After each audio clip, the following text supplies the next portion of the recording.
Right, muzuva ranhasi ndine software ndoda kuratidza kuti software ro rinoshanda sei. Software iWindows 11. Windows 11 yakatakura ma application akawanda mariri. Saka ndichanokuratidza mamwe ma application iwayo.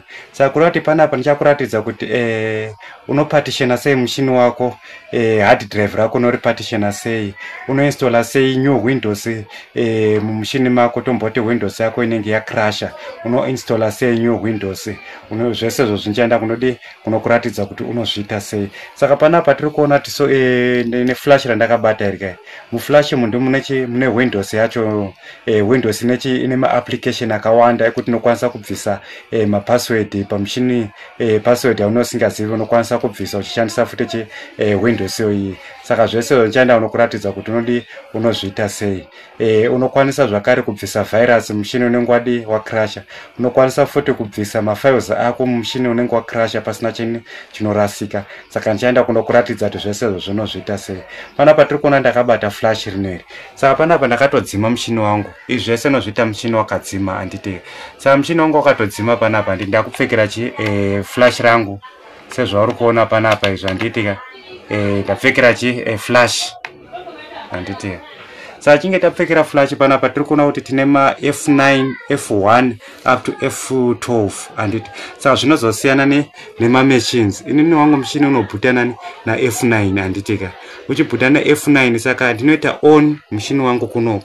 Then kana chinge ndaita on then ndondadzvanya F9 kuti ndikwanise kureader zviri kupi zviri ku flash kunoko anditika. Saka ndizvada tiratidzane kuti tinozviita sei. Ndagati toita takutena on panapa mushini wangu anditi. Saka ndakuya panani F9 paya anditi nenda kutodzvanya sezvauri kuona izvi.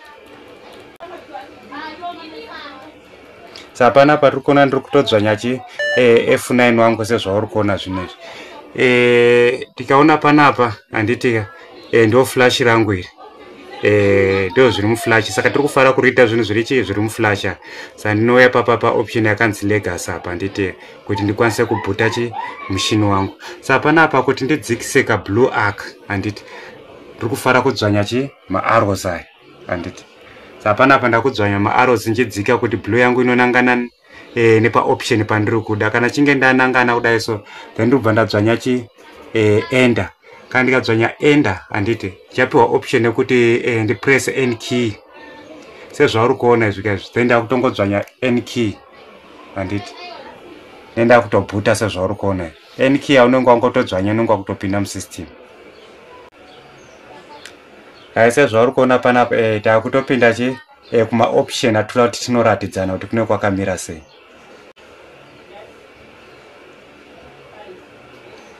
I think so zviri kunyatso kuoneka chaizvo anditi. Tiri kuona zvinhu zvekureadwa zvese izvo zviri kubva kupi kuflash rera tapfekera riya anditi. Saka panapa rega ndinokuratidza kuti ndezvipi zvezvimwe zvatinokwanisa kuita. Windows iyoyi isati yatomboinstalla inokwanisa kutorepair mamwe macomputers. Ma options sauri kuona esa zviri kubva kuflash. Saka zvese zvimwe zvacho ndichangodzitsanangura muchidimbo. Zvimwe zvacho unozozvionera wega uchinge wana software andiri kushandisa rineri anditi. Rega tione panapa tomboti mushini wako wakanganwa password anditi. Unovhura pano pandavhura panapa. Atiri kuona pano pandavhura apa tine ma options ese atiri kuona nayo anditi. Satomboti wakanganwa password. Unouya panapa pakungoti reset password yako wotoseta password yako. Unokwanisa kuita zvese izvozvo zvauri kuona izvo anditi. Unokwanisa kubypassa password yako kuibvisa zvachese. Unokwanisa kuita backup zvakare. Saka tiri kuona kuti pane ma options akawanda taona panapa anditi. Auchazoona iwe kana wangu wakudi wakushandisa software rineri anditi. Sezvo zvandavhura zvinezvi anditi. Saka tiri kutoona panapa option iyi anditi. Unokwanisa kutoisa password yako wobva watoti save password yako. Saka password iyo yaunenge watoisa ndiyo password yaunozongotoshandisa kuzoita login even kana unga ukanganwa password, password yoyo yekuti uzonovhura mushini wako mawakanganwa password yako handiti. Saka ndizvo atiri kuona zvozvizvi. Tikauya paoption inoyi ndakanongedzerai tikavhura panapa handiti.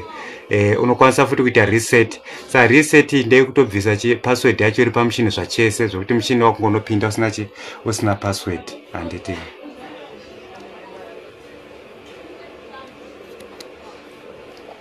Right, tiri kuona panapa paoption inoyi pane kasoftware kandakunda kunovhura aka handiti. Tikavhura software ino randakuvhura rino iri. Software iro rinoita zvakawandisa. Zvese zviri kungoya zvakabatana paWindows iyoyi handiti. Saka tiri kuona software atavhura rino iri kai unokwanisa kupartitiona mushini wako. Saka mahard drive ataitaura nezvawo, hard drive rinoda kupartition hande. Tiri kuona drive rino iri one hard drive nero rakanzi Mkoma Jola. Hard drive rimwe chete but ndakarigura nepakati. Saka ndizvo ndichanokuinda unokuratidza kuti unogura sei hard drive rako kuti abuda mapartition maviri. Saka iri software ndizvo rinoita iri. Unokwanisa kuita izvozvo zvandakuratidza zvinezvi uchishandisa maoptions ese atiri kuona panapa. Then tikauya paoption inoyi yakanzi tools handiti. Tikavhura paoption ino yakanzi tools, tiri kuona zvakare kuti kunoko tine option yekutoita reset password yedu. Kana uchinge wakanganwa mushini wako password, unokwanisa futi kuita reset any Windows inenge chingori nepassword nakudhara, unokwanisa kuita reset sezvauri kuona panapa handiti. Kwaya panapa wakati next handiti. Handiri kuona maoption ese yatoti reset account or remove password. Saka mapassword edu aya ndiari panapa atoratidza pane mapassword panapa handiti. Saka ukangoti reset zvese zvine zvakuti mushini wako unotodzoka usina password. Ndo zviri kushanda software inoyi. Regai tivhare tiendere mberi nekuratidzana futi chima maoption. Saka tiri kuona kadiagram kakabuda kanaka handiti. Tiri kuona pano pandiri kuenda kunonongedzera pakanzi apa English. Unochoose language yako. Tako chinoisa Windows new one mushini unotomboti mushini wa crash handiti. Ndo maitiro aunenge wakuita panapa. Then takuvhura panapa handiti. Then obva uya pano pakanzi next handiti. Then obva uya pano pakanzi install.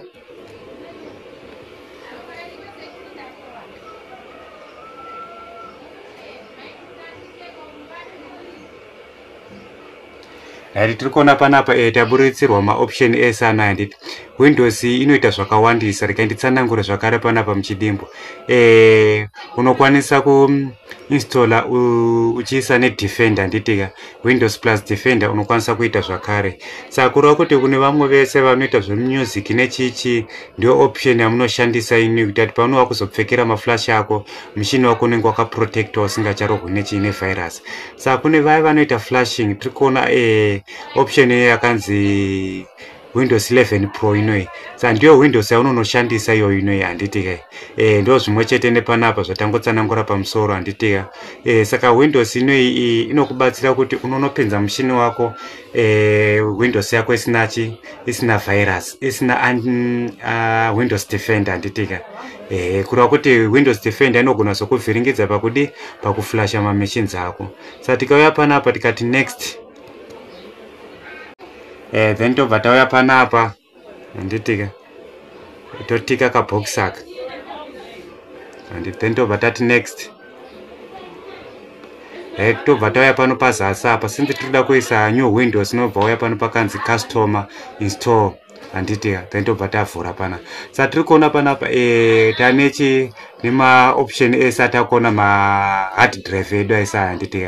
Saka rega ndimbokutsanangura muchidimbo zvakanakira kupartitiona mahard drive.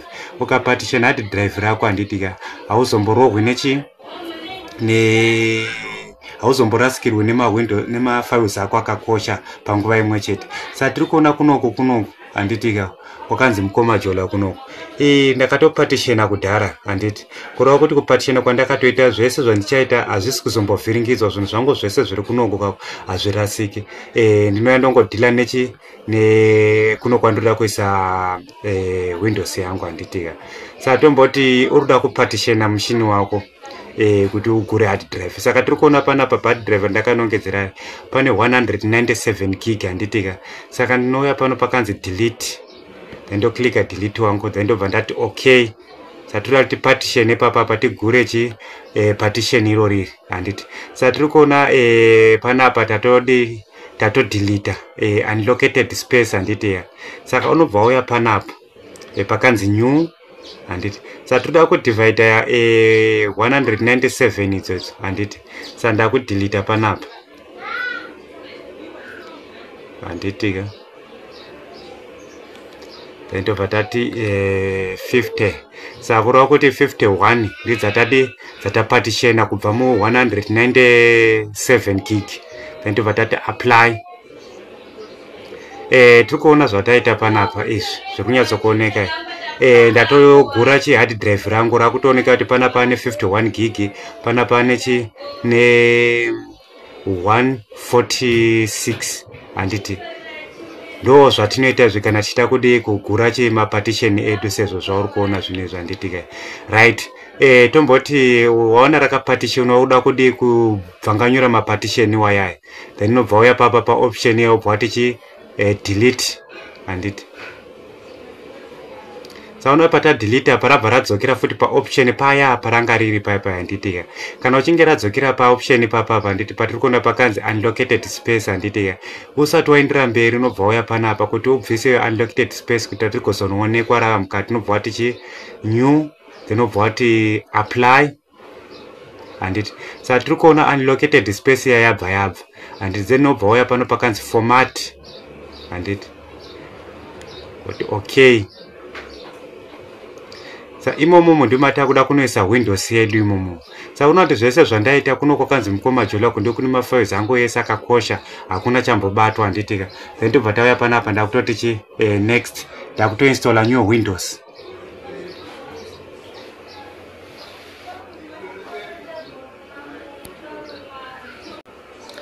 Saka panapa tiri kuona kuti Windows yedu yakutotanga kutopinda kapa, yakutoti 1%, 2% handiti ka. Ndo mainstallera atinenge tichiita iwayaya.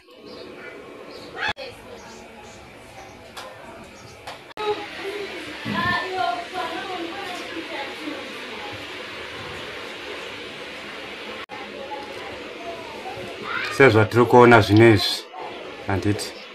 Saka nongomirira zvopera sezvauri kuona zvese izvozvo.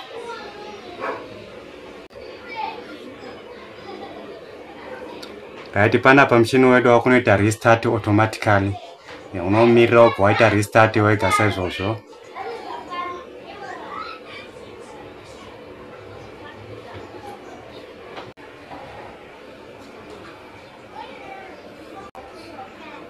Right, panapa tiri kuona kuti takutopinda muSystem. Yatova new Windows yatatoisa yoyi.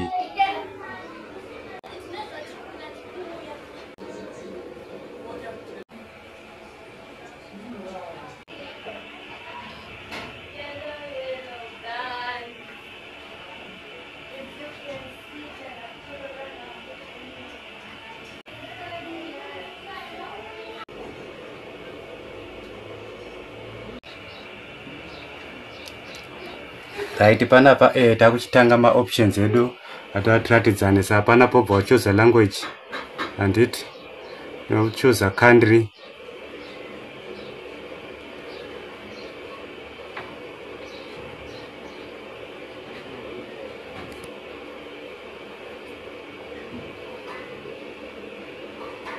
Saka patiri kufara unochoose country. Tobva tatora country yedu Zimbabwe handiti. Then unobva uya panoti next.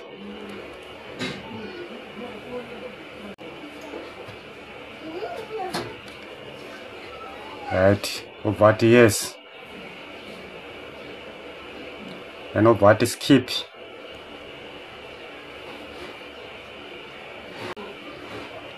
Right, tiri kuona paoption inoyi, pamaoption panapa handiti ka.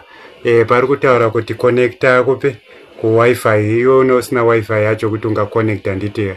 Saka zvaunenge wakuchitoita unobva uya panapa pakanzi I don't have internet. Klika ipapo. Tobva tauya panapa kuti tisearch name yedu panapa handiti ka. Then tototaipa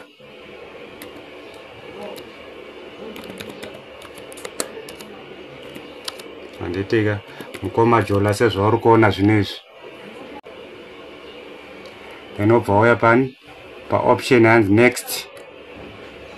Password inogona kuisa right now or kuzoisa later handitika. Isi password chazoisa later. Totobva tati continue.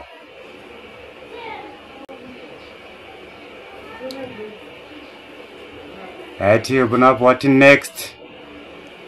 Next. Accept.